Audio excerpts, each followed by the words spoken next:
students that get denied is something that we actually, in admissions, there's a kind of thought about students who have this sort of excellence, but it's kind of standard excellence. So what would be standardly excellent would be great grades, great test scores, some work or tutoring. A lot of kids like talking about helping the needy or helping the underprivileged. For us, that's not so compelling. And we can talk about why that is.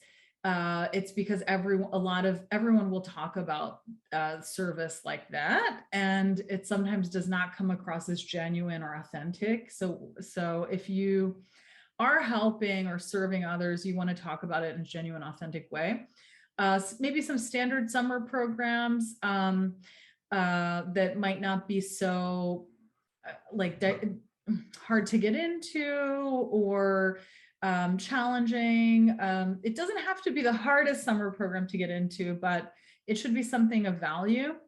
Membership in clubs like NHS, no leadership, some small leadership at school, some athletic or musical involvement, no leadership. So if you're doing lots of activities but don't have leadership at the school level or beyond, it's challenging in some ways to compete for the most coveted spots. It's important to think about making a plan that will help you elevate your profile slightly. And so if you haven't yet, it's something that you can still work on. It's not like written in stone. If you don't have it, you won't have it.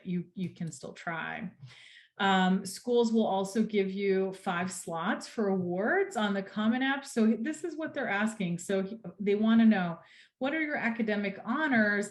And if you notice, they ask you, what is the level of the recognition? Is it school, state, regional, national, or international? So if you only have school, you want to think about, could you get state somewhere, or could you get national elsewhere? Would international be possible, right? So it's kind of time to consider what's your profile, and how do you measure up in this very interesting sort of ranking system that schools have developed for you and for students. Like, what are your gaps? I'm just kind of curious. Julia, do you want to open it for questions now, and then we can kind of talk more about iBridge at the end? Yeah, if it only take you 3 minutes to finish, then we can just leave the Q&A session. Oh, great. 5 minutes. Okay. So, I mean, one of the things that we talk a lot about is what's your profile, and we help students understand like how they rank and what their gaps are. And we explain like, where are you on the grid for really the schools that you want. So it's very clear, if you have a low score, we will tell you. And if you have a high score, we'll say, oh, you're doing great. We can talk about being strategic in the application process and the application components, but it's very helpful to kind of get that, analysis, that early analysis of where you stand, and to sort of think about like, where are those gaps, and like, what is it that you could still complete? Often what we see is gaps in rigor.